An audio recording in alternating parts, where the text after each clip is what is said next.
স্বাস্থ্যসাথী কার্ডের ওপরে কিন্তু আবার একটা নতুন জেনারেশন, নতুন একটি ভার্সান উনি নিয়ে আসছেন, যে স্বাস্থ্যসাথী কার্ড প্রো। এরপরে হয়তো আবার আসবে স্বাস্থ্যসাথী কার্ড প্রো ম্যাক্স।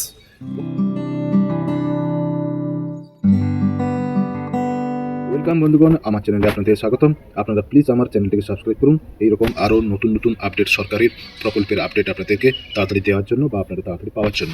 তো আসুন বন্ধুগণ, আমি প্রকল্পের সুবিধা এই ওয়েবসাইটটা থেকে ঘাঁটতে ঘাঁটতে আমি একটা জিনিস আপনাদের জন্য আমি খবর পেলাম, সেটি আমি ভাবলাম যে আপনাদের সঙ্গে সেটি শেয়ার করি।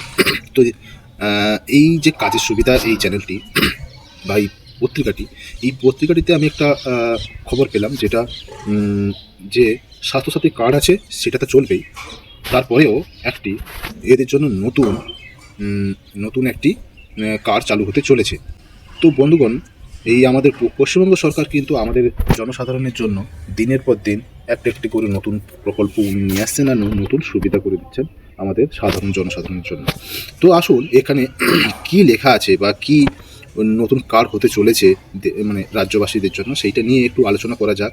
তো এখানে এই পত্রিকাটিতে দিয়েছি, দেখুন যে স্বাস্থ্যসাথী কার্ড আছে সেটা তো চলবেই, তবুও এদের জন্য নতুন কার্ড চালু করা হলো। তো আমিও বুঝতে পারছি না আবার কি ধরনের নতুন কার্ড চালু হলো রাজ্যবাসীর জন্য বা হতে চলেছে, সেটি নিয়ে একটু আপনাদের কাছে আলোচনা করব। এখানে দেখুন, বাংলার মানুষের রোগের চিকিৎসায় কার্যত বিপ্লব ঘটিয়েছে রাজ্য সরকারের স্বাস্থ্যসাথী কার্ড। এবার আরও একটি বড় চমক দিয়ে বিশেষ স্বাস্থ্যসাথী কার্ড নিয়ে এলো রাজ্য সরকার। বাবা, মানে আমরা যে জানতাম এই মানে কোনো একটা মোবাইল এমনি ভার্সান, তারপরে প্রো ভার্সান, তারপরে প্রো ম্যাক্স ভার্সান, সেই রকমভাবে কিন্তু আপনাদের জন্য এই রাজ্য সরকার এই স্বাস্থ্যসাথী কার্ডের ওপরে কিন্তু আবার একটা নতুন জেনারেশন, নতুন একটি ভার্সান উনি নিয়ে আসছেন, যে স্বাস্থ্যসাথী কার্ড প্রো। এরপরে হয়তো আবার আসবে স্বাস্থ্যসাথী কার্ড প্রো ম্যাক্স। ওকে, তো আসুন এখানে হয়তো সেই রকমই কিছু আপনাদের সামনে খবর দিয়েছেন। হ্যাঁ, তো এখানে দেখুন কি লেখা আছে, যে পশ্চিমবঙ্গ সরকারের স্বাস্থ্যসাথী কার্ড রাজ্যের গরিব মানুষের চিকিৎসা করার সক্ষমতা এক ধাপে বহু গুণ বাড়িয়ে দিল আমাদের রাজ্য সরকার। বর্তমানে রাজ্যের প্রতিটি পরিবার এই সরকারের অর্থানুকূল্যে বছরে 5 লক্ষ টাকা পর্যন্ত চিকিৎসা খরচ পেয়ে থাকে। মানে এখানে যেটা লেখা আছে বন্ধুগণ, যে প্রতিটা পরিবার মানে প্রতি বছর অসুস্থ হয় এবং ওনারা সরকারের এই যে সুবিধাটি 5 লক্ষ টাকা পর্যন্ত একটি স্বাস্থ্যসাথী কার্ড থেকে, সেটি ওনারা গ্রহণ করছেন। ওকে, তো হয়তো করে থাকতে পারে, জানি না। তো এরপরে কি লেখা আছে দেখুন, এই টাকা দিয়ে যে কেবলমাত্র সরকারি হাসপাতালে চিকিৎসা করাতে হয় তা নয়, চাইলে আপনি বেসরকারি হাসপাতালেও চিকিৎসা করতে পারেন। ফলে অর্থের অভাবে চিকিৎসা করতে পারছেন না এমন পরিবার বাংলার বুকে এখন খুঁজে পাওয়া খুবই দুষ্কর। একেবারে নেই বললেই চলে। সবার ঘরে স্বাস্থ্যসাথী কার্ড আছে এবং সবার ঘরেই রোগ হলে বেসরকারি বা সরকারি হসপিটালে গিয়ে স্বাস্থ্যসাথী কার্ড দেখিয়ে বন্ধুগণ একেবারে 5 লক্ষ টাকা পর্যন্ত একেবারে বিল সরকার দিয়ে দেয়। আচ্ছা, এটা তো জানতাম না বন্ধুগণ। ঠিক আছে, আজকে আমি জেনে গেলাম।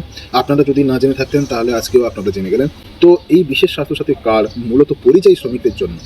আচ্ছা, মানে এখন যে আবার নতুন কার্ড বেরোবে বলছে, যে স্বাস্থ্যসাথী কার্ড প্রো ম্যাক্স বা প্রো, সেই কার্ডটি হবে মূলত পরিযায়ী শ্রমিকের জন্য। বাহ, পরিযায়ী শ্রমিকদের কথা তো অনেক চিন্তা করছেন রাজ্যবাসী মানে। আচ্ছা বেশ, এনিওয়ে, রাজ্যের বাইরে অন্যত্র কাজ করলেও এই কার্ড দেখিয়ে সেই ভিন্ন রাজ্যে চিকিৎসার সুযোগ পাবেন পরিযায়ী শ্রমিকরা। ওরে বাবা, এই জিনিসটা তো আমি কখনো চিন্তা করে দেখিনি বন্ধুগণ। হ্যাঁ, তো সত্যিকারে রাজ্যে থাকলে শুধু কার্ড নিয়ে চিকিৎসা করতে পারবেন, কিন্তু রাজ্যের বাইরে ধরুন আপনি যদি আমেরিকাতে যান, আমেরিকাতে গিয়ে আপনি সেই কার্ড দেখিয়ে আপনি চিকিৎসা করতে পারবেন। আপনি যদি রুশ চলে যান, মানে রাশিয়া চলে যান, আপনি যদি কাতারে থাকেন, কারণ আমাদের তো পশ্চিমবঙ্গের অনেক ভাই বোনরা যারা এই সিঙ্গাপুর, যারা ব্যাঙ্গালোর, যারা কাতার, দুবাই ইত্যাদি সমস্ত দেশে আপনারা গিয়ে করে কাজকর্ম করেন। তো সত্যিই খুবই সুন্দর একটি চিন্তা ভাবনা আমাদের রাজ্য সরকারের। বেশ, আসুন তারপরে কী লেখা আছে দেখে নিই। সম্প্রতি শিলিগুড়িতে গিয়ে পরিযায়ী শ্রমিকদের জন্য এই বিশেষ স্বাস্থ্যসাথী কার্ড চালু করার কথা ঘোষণা করেছিলেন মুখ্যমন্ত্রী মমতা বন্দ্যোপাধ্যায়। ও আচ্ছা, শিলিগুড়িটা বোধহয় আমাদের পশ্চিমবঙ্গের বাইরে, মানে শিলিগুড়িতে গিয়ে ওখানে পশ্চিমবঙ্গের বাইরে, মানে পশ্চিমবঙ্গ থেকে যে পরিযায়ী শ্রমিকরা শিলিগুড়িতে গিয়ে কাজ করে, ওইখান থেকে হয়তো মানে তাদের মুখ থেকে হয়তো শুনেছিল তাদের চিকিৎসা করার অসুবিধাগুলি, সেইটা শুনেই হয়তো উনি চিন্তা ভাবনাটা করেছেন যে পশ্চিমবঙ্গের ছেলেরা যখন বাইরে কোনো স্টেটে কাজ করবে বা বাইরের দেশে কাজ করবে, সেখানেও তাদের জন্য এই সুবিধাগুলো থাকা দরকার। বেশ, খুবই একটি দারুণ চিন্তাভাবনা আমাদের রাজ্য সরকারের। ওকে, এরপরে কি লেখা আছে, প্রথমে নির্দিষ্ট কিছু ক্ষেত্রে স্বাস্থ্যসাথী কার্ডের পরিষেবা চালু হয়েছিল, কিন্তু এখন 2021 সালের বিধানসভার ভোটের আগে বাংলার প্রতিটি পরিবারের জন্য স্বাস্থ্যসাথী কার্ডেরও সুবিধা উপলব্ধ করে দেন মুখ্যমন্ত্রী। তারপরে রাজ্যের চিকিৎসা মানচিত্রে ব্যাপক বদল এসেছে। হ্যাঁ, সে তো বটেই, কেউ আর রোগ হচ্ছে না, মোটামুটি সবাই, কেউ আর হসপিটালে কেউ আর মরছে না বা বিনা পয়সাতে চিকিৎসা করছে না। ওকে, ইতিমধ্যেই রাজ্যের কয়েক কোটি পরিবার স্বাস্থ্যসাথী কার্ডে নিজের নামটি নথিভুক্ত করেছে। আচ্ছা, সেটা ওইগুলো তো জানি আমরা বন্ধুগণ যে কত সংখ্যক রয়েছে। তবে গত 8ই ফেব্রুয়ারি বিধানসভায় রাজ্যের অর্থমন্ত্রী চন্দ্রিমা ভট্টাচার্য যে বাজেট পেশ করেন, সেখানে তিনি স্বাস্থ্যসাথী কার্ড নিয়ে কার্যত নতুন চমকের ঘোষণা করেন এবং এবার থেকে রাজ্যের বাইরেও কোনো হাসপাতাল স্বাস্থ্যসাথী কার্ডের মাধ্যমে চিকিৎসার সুযোগ পাওয়া যাবে। তবে এই সুযোগ বাংলার প্রতিটি মানুষ পাবে এমন নয়। এই না, ও আচ্ছা, আগেই তো আমি আলোচনা করেছি যে অ্যাকচুয়ালি এই কার্ডটি পরিযায়ী শ্রমিকদের জন্য, তো আসলে যারা পরিযায়ী শ্রমিক তাদের জন্যই এই সুযোগ নিয়ে আসা হয়েছে, কারণ পরিযায়ী শ্রমিকরা স্বাভাবিকভাবেই ভিন্ন রাজ্যে কাজ করেন, যেখানে তারা অসুস্থ হয়ে পড়লে বহু ক্ষেত্রে সঠিক চিকিৎসা পরিষেবা ওনারা পান না। এদিক থেকে এতদিন স্বাস্থ্যসাথী কার্ড দেখিয়ে রাজ্যের বাইরে গাঁটে গোনা একটা দুটো হাসপাতালে চিকিৎসা পরিষেবা পাওয়া যেত, ফলে সমস্যায় পড়তেন পরিযায়ী শ্রমিকরা। সেই তাদের কথা ভেবেই এবার পরিযায়ী শ্রমিকদের জন্য দেশের যে কোনো প্রান্তে যে কোনো হাসপাতালে স্বাস্থ্যসাথী কার্ড দেখিয়ে চিকিৎসা করার সুযোগ করে দেওয়া যাবে বলে জানান অর্থমন্ত্রী।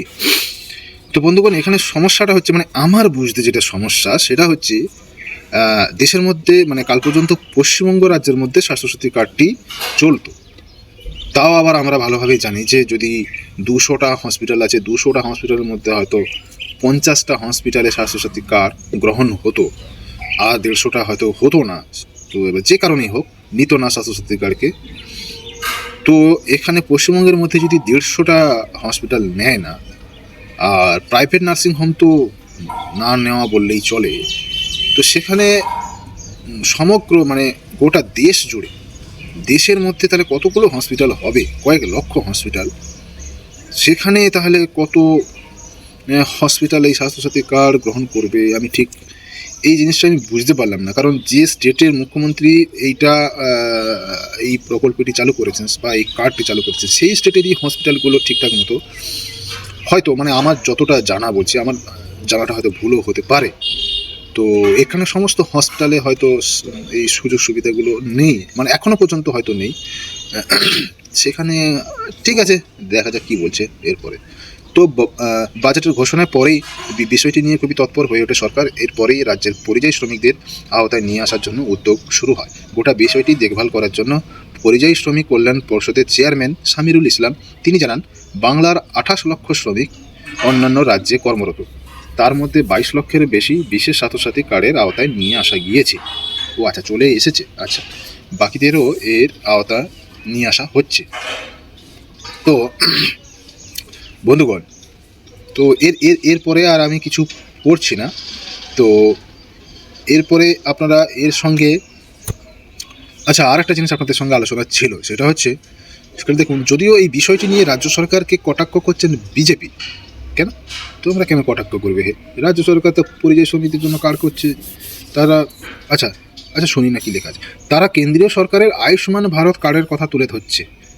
স্বাস্থ্যসাথী কার্ডের, মানে কার্ড রাজ্যের মধ্যেই বাংলার মানুষ ঠিক করে চিকিৎসার সুযোগ পায় না, ভিন্ন রাজ্যে এতে আরই কোনো লাভ হবে না, বদলে কেন্দ্রীয় সরকারের আয়ুষ্মান ভারত কার্ড চালু হলে বাংলার পরিযায়ী শ্রমিকরাও উপকৃত হবেন। ও আচ্ছা, মানে আমাদের রাজ্যের বিরোধী দল ওনারা বলছেন যে, এই দেখুন, আমি যেটা আপনাদের সঙ্গে শেয়ার করেছিলাম যে স্বাস্থ্যসাথী কার্ড ঠিকঠাক মতো আমাদের রাজ্যের মধ্যেই ঠিকঠাক মতো চালু হচ্ছে না, বা চালু হয়নি এখনও পর্যন্ত, বা সমস্ত জায়গাতে চালু হয়নি, হয়তো 2-1টা জায়গাতে চালু হয়েছে, বা 2-1টা হসপিটালে চালু হয়েছে, বা 2-1টা নার্সিংহোম চালু হয়েছে, কিন্তু 100% তো নার্সিংহোম, 100% হসপিটাল তো চালু করেনি এখনও পর্যন্ত। তো সেখানে স্বাস্থ্যসাথী কার্ড এইরকমভাবে গোটা দেশ জুড়ে চালানো, সেটা কী করে সম্ভব? ঠিক তেমনি এখানে বিরোধী দল সেটাই তুলে ধরছে যে সেটা কী করে সম্ভব। তাছাড়া কেন্দ্রীয় সরকারের একটি এইরকমই প্রকল্প আছে, যেটা কী লেখা আছে, আয়ুষ্মান ভারত কার্ড। তো এই আয়ুষ্মান কার্ড যদি হয়, এই কার্ড যদি আপনি গোটা ভারতবর্ষের মধ্যে যে কোনো জায়গায়, মানে আজকে এই আমাদের পশ্চিমবঙ্গ সরকার এই পরিযায়ী শ্রমিকদের জন্য যেই কার্ডটি চালু করতে যাচ্ছেন, ঠিক একইভাবে কিন্তু আমাদের ভারত সরকারের একটি কার্ড, যেটা আয়ুষ্মান ভারত কার্ড, সেটা অলরেডি চালু আছে। সেই কার্ডটি যদি এই পরিযায়ী শ্রমিকদের মানে যাদের আমাদের মুখ্যমন্ত্রী এই কার্ডটি দেবেন বলছেন, স্বাস্থ্যসাথী কার্ড, যেটা সে স্বাস্থ্যসাথী কার্ড প্রো, সেইটি যদি না দিয়ে যদি আয়ুষ্মান ভারত কার্ড যদি এই মানে স্কিমের আওতায় যদি সেই সমস্ত শ্রমিকদের যদি নিয়ে আসা যায়, তাহলে আশা করছি তারা দেশ জুড়ে সহায়তা পাবেন চিকিৎসা করার। তো বন্ধুগণ, এই বিষয়টি ছিল আজকে আপনাদের সঙ্গে আলোচনার। তো আমিও জানতাম না যে পরিযায়ী শ্রমিকদের জন্য ভারত সরকারের অলরেডি আয়ুষ্মান ভারত কার্ড করা আছে, বা এই ধরনের সুযোগ সুবিধা আছে, আগে থেকেই আছে। এবং আমি জানতাম না যে আমাদের পশ্চিমবঙ্গ সরকারও সেই রকমই একটা চিন্তাভাবনা নিয়ে একটি স্বাস্থ্যসাথী কার্ড প্রো বা নতুন ভার্সন উনি তৈরি করতে যাচ্ছেন, আমাদের সমস্ত শ্রমিকদের কথা চিন্তা ভাবনা করে, যারা বিশেষ করে আমাদের পশ্চিমবঙ্গ থেকে অন্যান্য রাজ্যে গিয়ে ওখানে কাজ করেন। তো যদি হয় খুবই ভালো কথা বন্ধুগণ। আলটিমেটলি আমাদের তো সুযোগ পাওয়া নিয়ে কথা, সে যেই করুন না কেন, ভারত সরকারই করুন না কেন বা পশ্চিমবঙ্গ সরকার করুন না কেন। তো বন্ধুগণ, দেখা যাক পরবর্তীকালে আমাদের পরিযায়ী শ্রমিকদের জন্য আলটিমেটলি কোন সরকার কতটা কী সুবিধা দিয়ে থাকেন। তো আমি আবার আসবো এইরকম আপডেট খবর নিয়ে। সঙ্গে থাকুন, ভালো থাকুন। তবে হ্যাঁ, যে চ্যানেলটি অবশ্যই সাবস্ক্রাইব করে যান। আমার এখনও পর্যন্ত 1000 সাবস্ক্রাইব হয়নি বন্ধুগণ। আপনারা হয়তো দেখতে পাচ্ছেন, বা আমি বুঝতে পারছি না দেখতে পাচ্ছেন কিনা, কিন্তু এখনও পর্যন্ত আমার 1000 সাবস্ক্রাইব হয়নি বন্ধুগণ। তো প্লিজ সাবস্ক্রাইব এবং 1000, অন্তত 1000, কারণ চ্যানেলটিকে চালাতে গেলে আমাকে মিনিমাম 1000 সাবস্ক্রাইব করতে হবে, না হলে খারাপ লাগে, আমারও ভিডিও আপলোড করতে খারাপ হবে। ওকে বন্ধুগণ, আবার আসবো ফিরে আপনাদের কাছে। নমস্কার, ভালো থাকুন, সুস্থ থাকুন।